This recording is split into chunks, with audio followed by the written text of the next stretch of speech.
boy, you know I hate to see you cry. Crouch in the corner, escaping your mind's eye. I don't want to see you lost on the way. Oh little boy, I know that daddy has you scared. He's been drinking, you can see it in his stare. He can't understand how we got lost on the way. Every sleepless night I'll be with you. I'll sing you lullabies. And when you ask about the future, I will say to you, I will say to you, that you will find a home.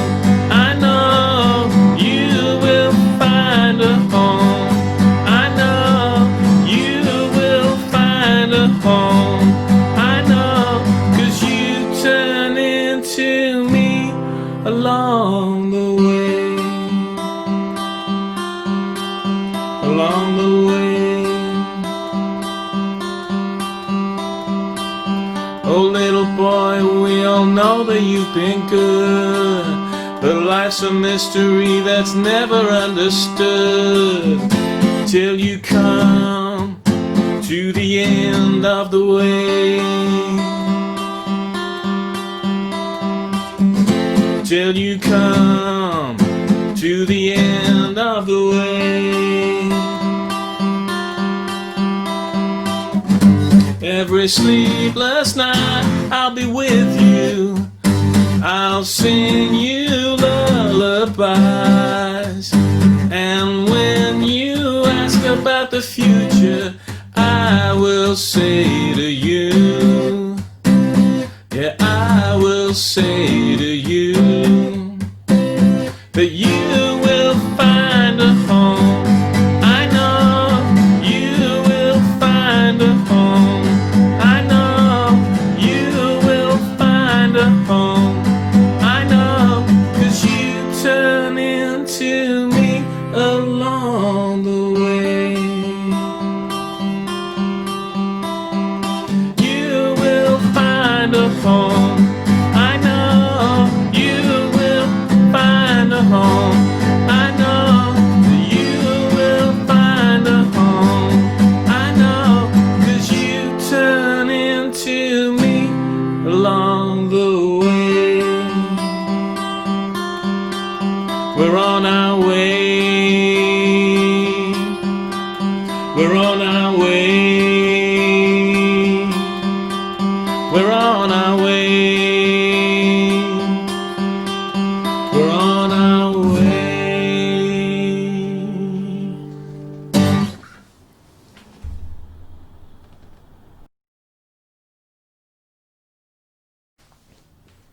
Hello, welcome to Guitar Trek. I am Richard J. Dowling, and I'm having a lot of technical difficulties today. My camera, well, it's actually my son's webcam, and he took it to use it on his channel. So that left me with just my computer's own camera, which the quality is not great. But I'm not really bothered about the video quality. What I'm a bit angry about is the audio quality. There was lots of interference, for want of a better word, on the recording of the song. And I've tried a few different takes, and I don't have any more time to do anything else, so it's just going to have to go up. I mean, I don't mind about video quality. I really don't care. In fact, for you, it's better the blurrier my face is. But the audio quality really gets me angry. And I don't know what the cause of it is. It's nothing is being overridden. I think it's the film software, because it happens from time to time. I'm using Filmora, and for no real apparent reason, sometimes on the audio you get like, it sounds a bit like vinyl popping, you know, when you listen to a record.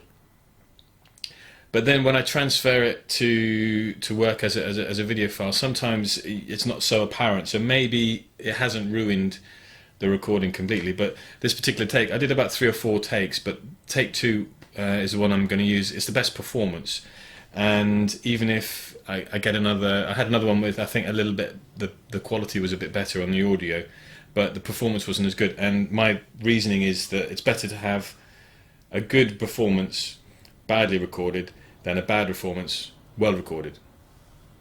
So here it goes. I did the best I could in the time available, and so it's going up however it sounds. But speaking of sounds, actually, I'm quite impressed with this. I don't know if you can see it. This is a. I have two. I've stumbled on this method of recording with two microphones, roughly, to give a stereo image, and it gives a nice sense of fullness to the sound. And I'm using in my left hand, I have my Sennheiser E835, which is my usual vocal mic for rehearsing and everything. And as many of you will know, the quality is very good, and the durability is very good. I've had this for, I don't know, 15 years or something. It's been dropped, it's been kicked, it's been drop kicked, and it still works. It's like the Shure SM58, I believe, is sort of a workhouse mic. And this is a 20, I think it's €20 mic. The brand is Pile, and I'm really impressed with the sound quality. I think if I were to use this in a live situation, it would probably feedback horrendously. When you're dealing with large volumes, that's where the Sennheiser is very good in comparison. It's very dependable. But this for home recording, I think, is fantastic. Pile. It's not a pile of crap, that's for sure. It's actually a pile of good stuff. For €20, I'm impressed. The sound quality is very good. I can't really. I mean, it seems to be a bit brighter in the higher registers, which is good. I think at recording just me in my flat. But if I were on stage, it might be at risk of feeding back maybe more easily. And maybe because of the build quality, it's not going to last. I wouldn't drop kick it, for example. But no, certainly I can recommend it for anyone who's using or thinking of buying a vocal mic. Anyway, once again, I'm rambling far beyond what I have written in my notes here. First of all, happy Christmas to everybody. Get out of the way. Hope things are going well, and if they're not, I hope that they will get better. Let's see. Number two, also wanted to thank everybody who, as a result of my previous video, actually visited Brandon Scott's channel, and who is very nice. He sent me a thank you message, so that was very good. And it's nice it really does sort of make it feel as though there's a community. When I'm making these videos and I'm talking to the camera, I mean, I feel very strange talking to the camera, because I'm in my little study on my own, and it's just not a natural environment.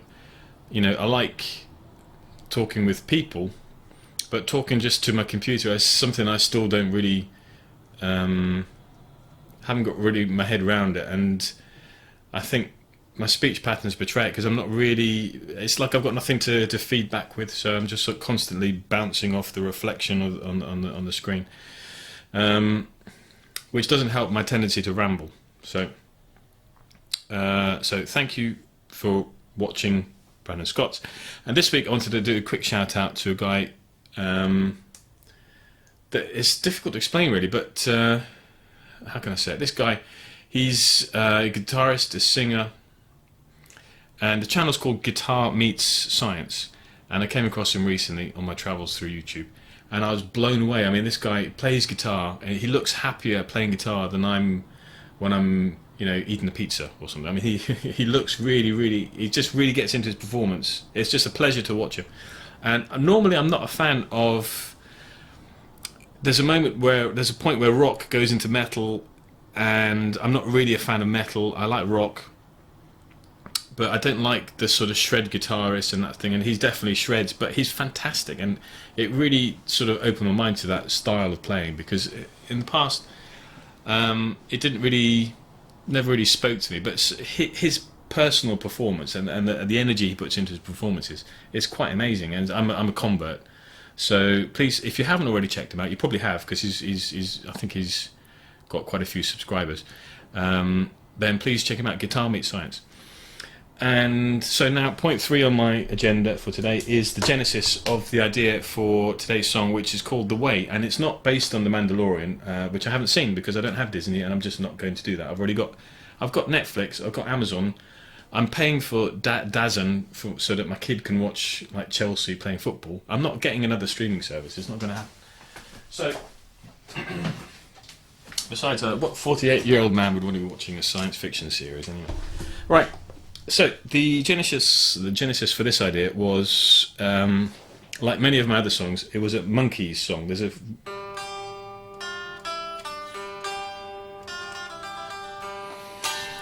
It's Last Train to Clarksville, and that riff I just think is one of the best guitar riffs of all time.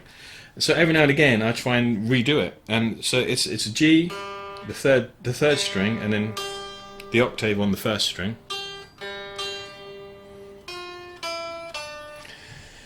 Then on the second string you have your finger at the 6th fret, then to the 5th, then to the 3rd, so it walks down. So my brilliant idea was to say, well, instead of going down, why don't I ascend?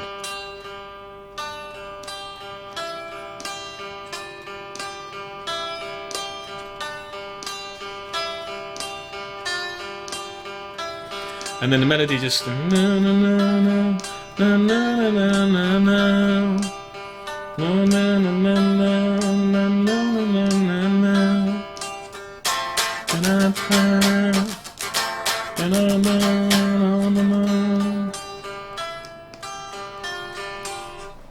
So at that point I thought, it's a really epic song. I would like to do this with a band, because I think it would work really, really well. You know, electric guitars and bass and some powerful drums. Then the rest of the song fell into place. I had a different chorus originally, and I wasn't quite happy with it. And what I always recommend is, unless you're completely convinced by something, then don't be afraid to change it. And I came up with what I think is in the end is a better chorus. But it happens a lot on songs that I'll come up with one idea, and it's sort of, I think, part of me thinks, well, it's good enough, but then another little nagging part of my brain, no, it's not working, it's not good enough. You need it to be, you know, the best it can be. There should be like a sort of sense of, for me, it should be a sense of inevitability about the chorus and the verse and the way that everything interlocks. It should feel like it's like it works. You know, it shouldn't be sort of like, well, maybe if I had a drum roll leading it, which I mean you can do with arrangement with a band. I mean, you can make things work that maybe are not the best musical solution, but you know, a simple drum roll can really give the sense of leading into a chorus. But I always think if it works well just on an acoustic guitar and voice, or I mean, you know, if you're working with a piano, if it works at that level, it can only get better when you're introducing more elements. I mean, well, saying that, I mean, sometimes a song does work better with just a very, very simple arrangement. But usually the type of songs as I said, I'm working on songs, and in my head they're for a band. Even though the Song a Week challenge, I'm always doing it just with me and my guitar. So my advice there is, I think that not that I have a talent, but if there's one thing I would say to sum up songwriting, it's persistence and determination. It's more about willpower, and I mean, if you get an idea, you have to see it through to the end. And maybe it means coming up with 3 or 4 different variations of a chorus until you get the one that really works. Maybe it's more about arranging the structure, but don't, you know, I mean, songwriting, it's easy, but at the same time it is a challenge. And sometimes, I mean, this song, as I said, I came up with a different chorus, which maybe one day will find its way to a different song, but there was that nagging voice that said it's not good enough. And you have to have standards. You want to have, I mean, all of the songs that are in the Song a Week challenge, I think, are fantastic songs. Whenever I upload a song, it's always my favourite song. This song now is like, I think it's the best song I've ever written. I mean, after a while you start to get a bit more distance, and you can say, okay, well, actually, I think that such and such a song in the end maybe is better than others. But the idea is to have a certain level of standards that you don't fall below. So everything is above a certain standard when it comes to songwriting. And this is just my way of thinking about it. And in this case, it meant that I had to spend quite a lot of time finding a suitable chorus. And maybe I should spend more time working on my home studio, as it were. But I've sort of streamlined everything. I really want it to be as easy as possible. What I want to be able to do is come in, put on the computer, position the mics, and then just record. I don't want to be video editing. I don't want to be synchronizing a separate audio and a separate video track. I just want, I mean, maybe maybe in the future I might go and use a mobile phone instead of the go through the computer, because I mean I can see that people with like an Apple phone, they seem to be able to get fantastic results just with their phone, and I'm trying to replicate it with, you know, my microphones here and my PC and stuff. So maybe at some point I might get like a second-hand iPhone or something. Maybe that will be a way to solve some of these audio problems I'm getting. I mean, I mentioned the Apple phone. I think that Josh Radnor, I think he uses an Apple phone. It wouldn't surprise me. And if you've been following this this sort of series, this Song a Week challenge, for a few weeks, you'll remember that I did a song in response to a song that he did, and he uploaded a couple more songs, and I put my comments, because he is a fantastic songwriter. He's really, really good. And he actually hearted a comment of mine, and now I realise what the hearts are for. And I never really understood what's the difference between liking something and hearting it. Well, anybody can like a comment, but when you get a heart, you know it's from the owner of that channel. So I got a heart from Josh Radnor, and I was really chuffed. You know, the YouTube community, I'm just one step away from Ted Mosby and stuff. It was really quite thrilling. But then it was tempered by my receiving a downvote on my channel around about the same time. So I'm wondering if Josh Radnor is sort of playing a passive-aggressive game with me, and you know, he's putting a heart on my comments so that he comes across like a nice all-round guy, but secretly downvoting my channel because he senses the competition that's about to, you know, to break upon him. Because my subscriber count is going up. There's nothing that can stop it now. And the gap is closing between us. As I say, I have a lot of respect for him, but you know, is it coincidence? I don't know. Anyway, enough of that. The lyric idea was a lot of the lyrics sometimes, a lot of lyric ideas sometimes come from the feel of the music.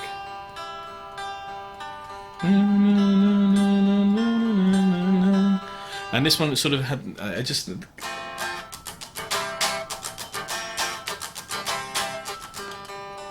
it was that sort of sense of going back to this riff all the time. It was like you're on a direction and you go away and you come back to it. So it just came up with the way as like a concept for it. And well, I won't go into the details of the lyrics, but essentially the idea is that it's a guy who's thinking back to when he was a child and what he would say to that child to make him realise that his childhood, his unhappy childhood, is going to be over, and he will, as an adult, find a home. He will have a home. So it's a sort of connection between an older self and a younger self, and that seemed to be sort of mirroring some of the relationships between the harmony of the song, of sort of going away and coming back to something. So that was the idea. Very simple, but hopefully it works very well. Thank you all. It's been really wonderful meeting more YouTubers and getting more involved in this YouTube community. Happy Christmas again to everyone, and I'll see you all probably. I'm trying to think now, what day is today? Today's 21st. I think this gives me one more week of the year 2020. So I'll see you next week with next week's song, if all goes according to plan. Take care. Bye bye.